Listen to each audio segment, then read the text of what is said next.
And if you want any evidence, just ask my Discord friends. Lena leaked our entire Discord conversation that we ever made to my friends and to the police, who called me around Christmas of 2020, which once again was easy to debunk, because there was nothing sexual going on when she was a minor. Whenever I do think I did something wrong with someone, I talk it out to see if I did. Sometimes they're nice to say that I'm a good person. Nina was the one that wanted me to do negative videos and make more Louis Orchard videos, or call things in animation pedophilia. So if you want to know why I said shady things like that in my top 20 worst animation 2020 list, early 2021, that is why. She more or less wrote that script, and thus that's why I deleted that video. She wanted me to move in with her to get a job in photography. Okay then. I think she said it was a scam website. I don't remember now. She would later backpedal and say that was a lie or that it didn't work out. I could believe either at this rate, even though I can't trust her ever again. I don't trust liars. I don't know how hard it is for me to state that. Speaking of Louis Orchard, Lena wanted me to do a video on someone named PK Russell, someone accused of being a pedophile and making a shitty has-been hotel review. That is all that I know. The review is bad, but I have no idea if they commit any sex crime, so I don't want to make the video. I wrote the top 10 best, worst, and blandest Louis Orchard video script, and because I didn't want to go into waste despite Lena leaving me, I had Dashi doing it. Then I enjoyed collaborating with Dashi so much that I decided to do more videos on her. This is where the Pixar Path series idea came in. I loved Mystery Science Theater 3000 at the time, and I saw that nobody ever did this parody series for Pixar, so I saw a goldmine opportunity right there. And I wanted to do this before anyone else could take my idea. I don't like making drama videos. I'm not part of the commentary community. I don't know how hard it is to state that. I'm part of the Star Giant Productions community. That is the only community that I am in. Not the Giantess community, and especially not the cartoon community. People that shit talk about me night and day need to get lives. They really fucking do.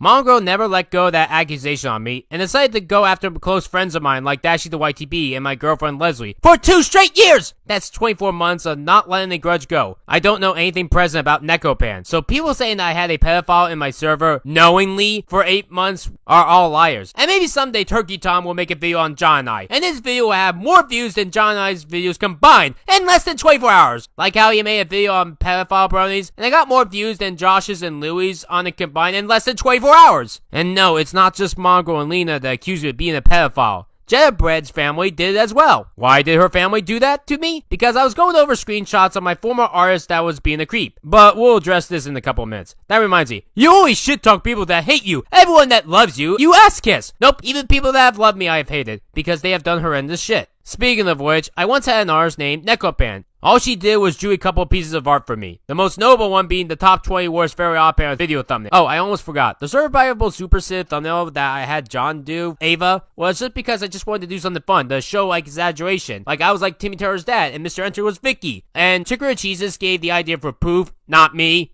So I didn't fully come up with the thumbnail idea. But back to Nekopan. She's part of some drama, accused of grooming. That is all that I know about her. Did she actually do this? I don't know! I really don't. People think that I still have contact with her. The last time that I messaged her was May of 2021. I don't know what she has done afterwards. Stop going to me about this person. I know nothing about her. And no one in my server has any contact with her currently. So if she's a pedophile or not, that is up for the police to decide, and not me. And not the internet either. But people like Leo Convoy and That Little Rebel and Techno have made it their mission to make me never forget my past. Your sins should not be forgotten, Rebecca. No, they should. If enough time has passed, then it's best to move on from them, especially when they're minor or might not exist. Leo and Rebel and Tech were mad at me because I didn't accept a voice call from them. Let me be clear. If you yourself don't feel safe about accepting a voice call from someone that you don't know, it is okay to feel scared. I don't know anything about this Leo at all. I know for a fact that they tried contacting me in the stream from December 2019 that is no longer up. Now, by accident, I did think that this person was a pedophile, but I was confusing them with someone else. Look, I'll cop to the fact that Leo Convoy has a big posturing problem and likes to beat his chest and talk about how badass he supposedly is, but when you're dealing with serious shit, that's not important. Predators first, dumb performative psychopathy second. Look, I'll talk about Leo and his baggage another time, trust me, I really want to, but priorities. I thought Leo was Taylor, not Leo. But even with that mistake in mind, I have no forgiveness for Leo. And no,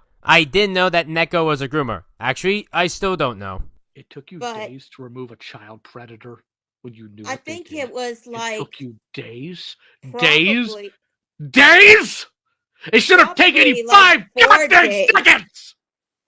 It was probably like 4 days. 4 Probably days like between 4 or finding 5 out someone days in your until server is a eventually child we predator got her and removing kicked them. out. Are you stupid? No, I'm not stupid. You are. Get a life, Leo, because I didn't know she was one, asshole. Again, I still don't know if she is technically one. My artist Sean Soar would love to draw the character Hilda from Hilda, an 11-year-old girl, in sexual clothing, and not age her up at all. I once called Hilda my waifu, like in 2019, but I thought that just meant a favorite character, not sexual favorite, so I learned around that time to not do that. For Sean, dozens of people in my server complained to me about this, and this was all of last year. It wasn't just like a single day. This was like for a while. But I was a nice person and decided to let this person continue being on my server. Because I'm an idiot. Apparently I'm an idiot. I just on occasion would delete his art, but not all the time. Then one day he posted a real picture of a girl the same age as Hilda in a bikini on his Twitter. Now, he claims that it's his cousin, but it's not the legal shit that was bothering me. It was the fact that he kept doing this shit, even being told numerous times to not do it. I DM'd him on Discord to make sure what he was doing was legal, and he told me it was. Seeing a minor in a bikini is legal, but either way, I told him to not do it again. Then just a couple hours later, he would post a picture of Hilda again in a sexual manner, and had a fictional adult in the background in love with her with hearts around this band that looked 30 years old. I blocked Sean right then and there because I warned him numerous times in just a couple weeks, and it wasn't from months ago. This is actually fresh in everyone's memory, and he only asked on Twitter a couple of weeks after. This was all 2022. I told him everything, and that was the last straw that I heard from him. When I was showing all of this to Jedobread, explaining why I fired said artist and why my girlfriend Leslie banned Sean from my server, Jed's mom came in and saw this, and thought that I hosted a child sex trafficking ring. Hello everyone, this is Jedobread. I am one of Rebecca's close friends online. To keep things brief, I was, and still am, a fan of her works. I joined her Discord very early, met many people, engaged socially. One day, after making a bunch of fan art, I decided to try 2D animation. Just for fun though. I got an idea from Rebecca herself, we talked for a bit. After enough time passed, here I am today, a closer friend than I ever expected. To talk about the butterfly effect, Now, to address the current situation, I am not really up to date with Nekopan. I can't confirm if she is a groomer or not. We never really interacted much. This Leo convoy needs to understand there's more to Rebecca than meets the eye. Does Leo have an entire DM history with Rebecca? No. Just brief contacts of information. Nothing is fleshed out personal as we have. Regarding Sean Sower, sorry if I pronounced that wrong, we've interacted only a little, but it wasn't much in terms of friendship. It was just discussing the Rebecca OC. You know, making changes here and there, animating it. The DMs aren't long either. They're just from May 10th to September 30th, 2022. I agreed with Rebecca. I found those artworks of Hilda pretty suspicious. Like, questionable. Actually, no, it went over the line of questionable. Uncomfortable. Nonetheless, they were okay chatting to, at least in the server at the time. Just the artwork that got on my nerves. Eventually, after we booted Sean from the team and server, I was full of stress from my day job, the editing, the animation, and the fact that we lost a friend months of contact. My family heard about it and immediately jumped the gun in paranoia that I was talking to a paedophile, and that my online friends are roped me into some pedo ring. I left in a huff all flustered. Like, imagine being upset, you're venting about losing a friend, and then you mention they did one bad thing, and then the family jumps the gun. Anyways, so during my huff, my mum was out and she was comforting me. I asked her to talk to Rebecca in a voice chat. I asked Rebecca as well, and honestly, this was a huge favour, and I understand that Rebecca was pressured. Nonetheless, she agreed, my mum agreed, and they both talked. Rebecca was very professional with her discussion, and it eased my family's worries. Now, I understand why my family was paranoid, but jumping to conclusions, well, assume means ass, you, me. Make an ass out of you and me. Funny how many people assume things about Rebecca. She's probably one of the best online friends I've ever made.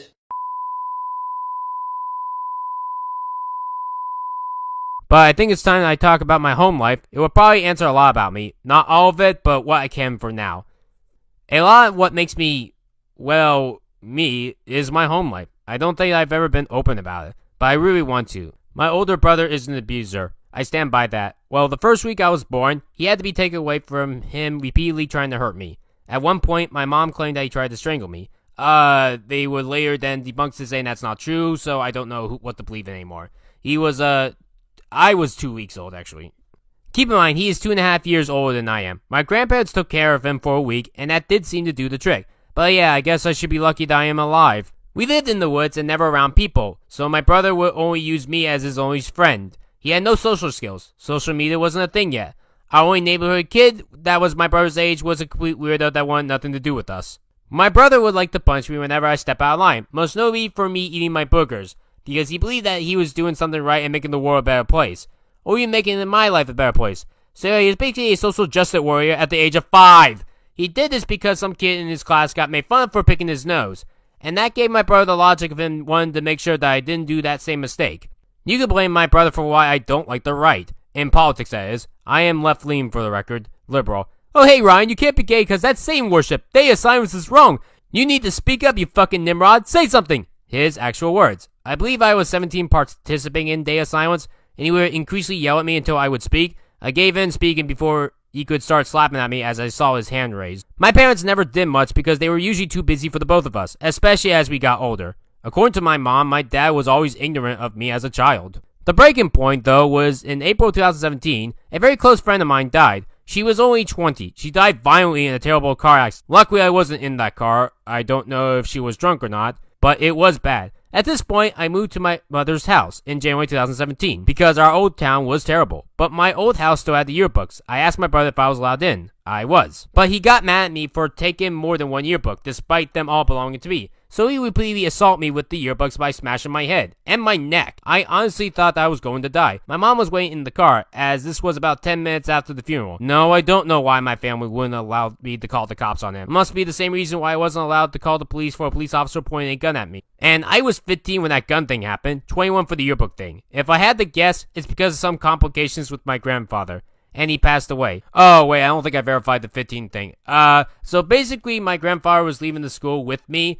He was trying to drive in one direction, but wasn't allowed, like, say, turn left, so I had to tell him to right. He was then turn left, right, after accidentally almost turning left, but there was a cop, like, pulling the gun at both of us from outside, but we were only, like, 5 feet away from him. It was, like, kind of dangerous. I'm getting tired of this. I really am. I don't want to go on. I was gonna bring up my mom and dad scene, but I don't care. I'm gonna link the script to all of this, like, in the video, so if I messed up, you could see the rest there. One thing that kind of helped me get through all this was my dog Shadow, and he sadly passed away recently. He was battling kidney failure for a couple years. We didn't know when it started. Shadow meant the world to me. Let me put it like this. He's my best friend, or was my best friend. When my brother beat me up for trying to get some yearbooks of mine in April 2017, Shadow helped me. When my grandfather died, Shadow helped me. After my mom in June 2020 came to me and said I'm not allowed to be trans and would kick me out of the house if I uttered Rebecca to her again, Shadow helped me. After Enter fired me, Shadow helped me. After Enter made a video on me saying that I'm an awful person, Shadow helped me. When I say that Shadow helped me, I don't mean that he becomes like a cartoony superhero dog that had magic powers. I just meant that he cuddled up with me, and I was able to pen to get my frustration diminished. In the entirety of the 2020s, Shadow's health was deteriorating. It was the entirety of the pandemic. So yeah, it wasn't the pandemic itself that caused me to be sad. Speaking of COVID, remember how at first they said that cats and dogs can't get COVID? Then they changed it saying that they can get COVID! Great, now I'm more worried about my dog that might die. And my mom and I did get COVID, and I think it's the end of the world. Well, when I did get COVID, I thought it was going to be like the end of the world, because that's just how fear-mongered I was. I really hated the fall of 2020. It was October when I got it. I forgot the day, though. Oh, by the way, my workplace never locked down, so while you stayed at home in March, I kept working. So what do you do when your main source of happiness disappears? This is a question that I myself have to answer. People ask difficult questions all the time. Sometimes challenge them. When COVID first started, people worried about supplies. If the whole world were to not do anything for 24 hours, it would take 1 week to recover. So what do you do when the world stops for 9 months straight? Simple. You take a whole decade to recover. And we're not even halfway there yet. I remember talking to Hope about this. Religion does bother me. I grew up in a Catholic household, and I've always had questions. Oh, these people were bad for a couple years, and it's fine for them to burn for 1,000,000 years. I can't fathom that. I'm someone that's so good and so loving that I want every human to be in heaven forever, never in hell for eternity. Hell should be a prison where you have to serve a mandatory sentence, and when your sentence is up, then you go to heaven. I don't know what to believe in anymore. Currently, I'm agnostic. I'm not a full-on atheist, but I like to believe that when you die, you do get true eternal freedom. And I don't like being told that when you die, your pets don't come with. My family has told me this multiple times. But they are starting to change their ways, hopefully. I cried my hardest at Shadow when he drank a 4th water bowl in a row. On average, he would drink 5 bowls of water per week. Like 1 a day, more or less. In his final month, he drank 5 bowls of water in 5 minutes. He felt like a complete desert, but it wasn't enough for my family to think of putting him down, not even me. The breaking point when I knew we had to put him down was when my mom suggested putting Shadow in diapers. I couldn't bear the thought of my own dog being in diapers, and that put me in a trance. So yeah, Enter firing me and replacing me with a person that had my own fear as a fetish didn't put things in a good light. Fuck Coda's fetish. It creeps me out and now gives me personal trauma. So yeah, we now have the ashes of my dog. And the less that I hear about both my dad and stepdad making jokes about wanting to run over cats with their cars and trying to kick me out of their houses for a dog, the better. And yes, they did this shit to me. I don't care if it was a joke. It's not a funny joke. I mean, at least nothing really bad happened to you, personally, right? This is the worst that you ever dealt with, Rebecca, right? You can't have been through worse than this. Well, there was this one time in the fall of 2018 when someone who claimed to be transgender forced me to make out with them and would later rape me on the same day.